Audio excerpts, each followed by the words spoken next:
Ita-transfer na natin yung mga coin na nasa quarantine pan. Madami na yung nagtatanong kung kailan natin sila ililipat at kung bakit di pa natin sila nalipat. Di rin kasi basta-basta yung kondisyon nila, kaya need talaga natin i-quarantine ng maayos para makasiguro tayo na maayos sila pag nilipat na natin at maayos din yung mga coin doon sa paglilipatan natin sa kanila. So yun, start na tayo guys. Sa mga kahabi natin dyan na nagtatanong kung ano yung ginagawa ko pag naglipat ng coin galing sa quarantine pan papunta sa main pan, sakto itong video na to para sa iyo kahabi. Kaya tara, simulan na natin to.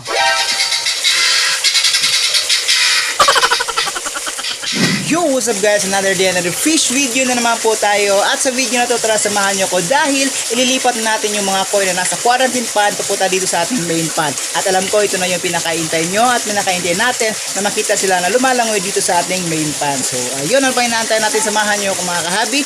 Tara!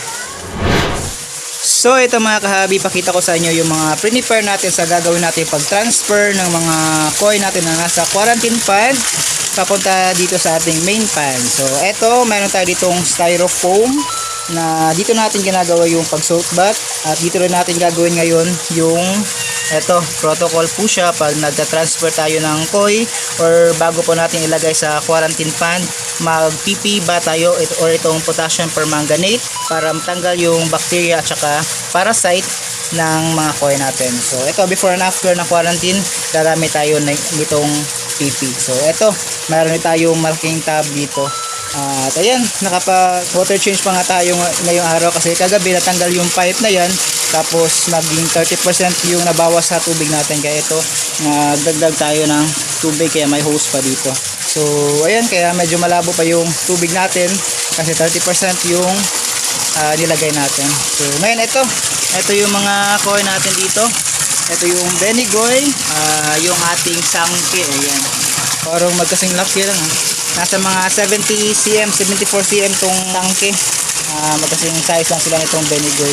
In preparation po pala mga kahabi sa pag-transfer natin ng mga koi papunta dito sa ating main pan, ay nag-fasting po muna tayo dito sa mga koi natin. 4 days po ata or 5 days yung no feeding po tayo para maging ready po sila at saka yung filtration system natin. Then pag-transfer din po natin sa kanila dito, di rin po natin sila pakainin ng 3 to 5 days para goods talaga at walang maging casualty dito sa mga koi natin. So ayun, simulan natin yung pag-transfer, tara.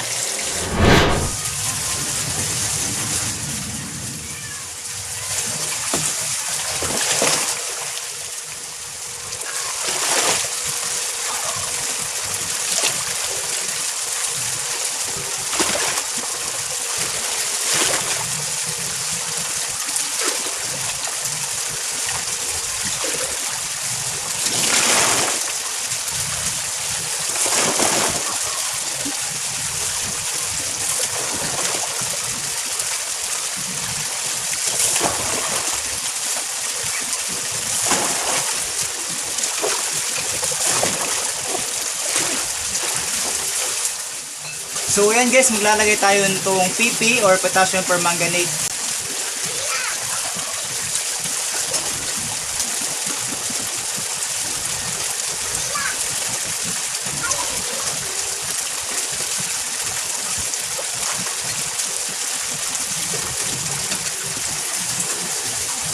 So ayan mga kahabi, bababad natin sila dito ng mga 30 to 40 seconds lang.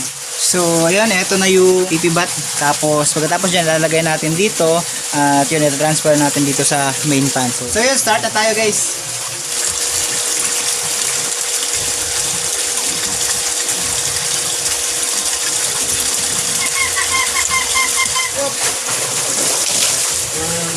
Ilak yun din ha, ilak yun siya eh.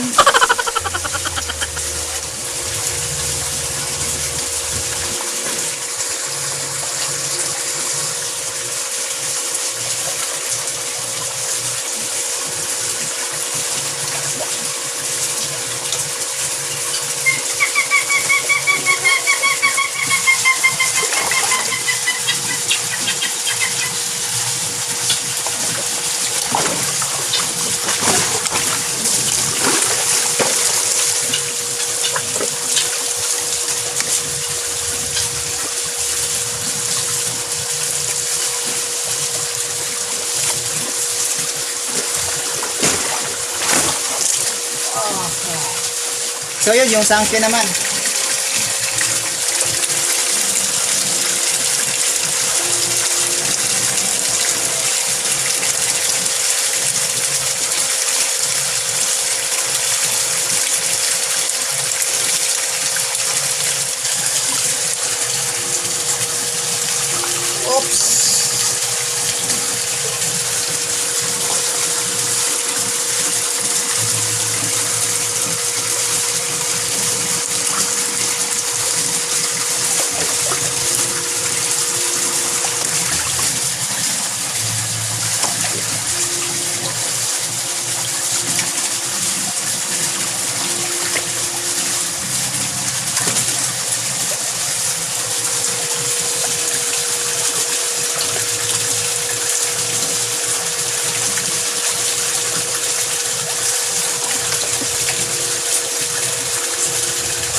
Yun.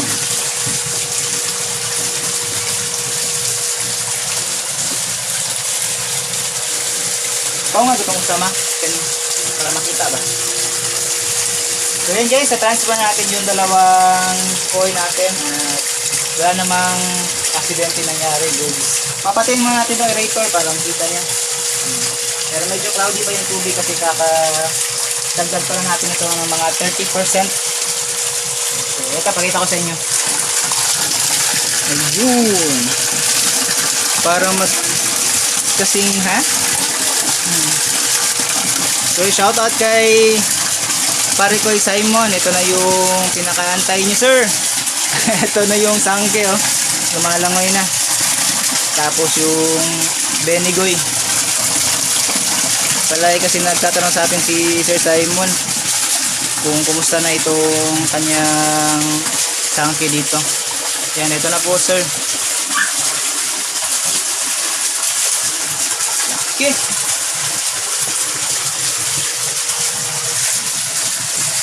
Lumiit tong mga coin natin dito.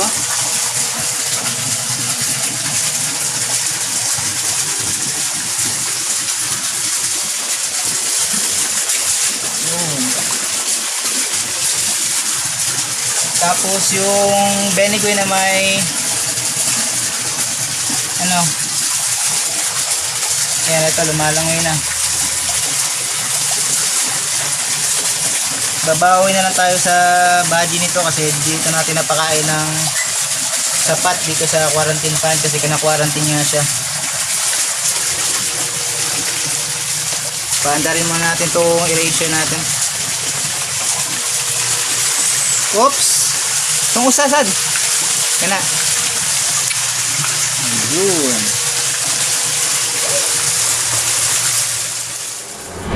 So yun mga kahabi, tapos na po natin i-transfer yung mga koi dito sa main pan natin. At ayan, lumalangoy-langoy naman sila. So next project natin, ito namang pan natin na to. Kailangan natin tong yan, i-repair kasi pakita ko sa inyo yung ilalim. Oops, kita ba? Ayun. Gawa nga po nung malakas din na lindol. Tapos yan, bumigay pa yung nilagay natin dyan ng mga na marine na plywood. I-repair natin yan. So ngayon ililipat muna natin itong mga isdang to. Dito naman sila sa quarantine pan na to habang ginagawa natin tong pad nila. At eto sila.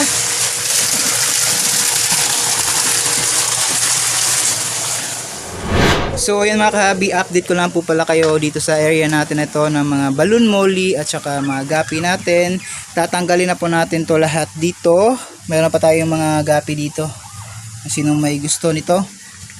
Full gold gapi. Yan, dami pa. Yan, mga male natin dito ng mga PKBM. So itong area na to, tatanggalin natin to. Pero ililipat lang natin doon sa kabila. Gagamitin kasi natin tong area na to. At gagawin nating kulungan ng ayan, pakita ko sa inyo kung ano yung next na papadamihin natin. Ayan. You know. Mga pabo guys. Ayan, ito. Meron tayong male at saka dalawang female. Pero sabi nila male itong isa pero parang female. Nag-start na yung mga itlog. Bibili din tayo ng incubator para mapadami talaga natin. Yan. Dito sa area na to natin i-arrange lang yung mga natin doon. So yung mga female na lipat na natin dito. Yan, may patay na dragonfly. Yan. Arrange lang natin to dito para doon na area mailagay natin or magawa nating kulungan. Baka gusto nyo din yung mga ganun. Pero hey, mag-PM sa atin pag meron ng available. So, ayan. So, yun mga kahabi, hanggang dito na po muna yung video natin. Maraming salamat sa panonood at abangan nyo pa po yung mga next upload natin. So, ayun, hanggang dito na po muna. Maraming salamat. Thank you and see you po sa susunod na video. Happy fish keeping. Peace out.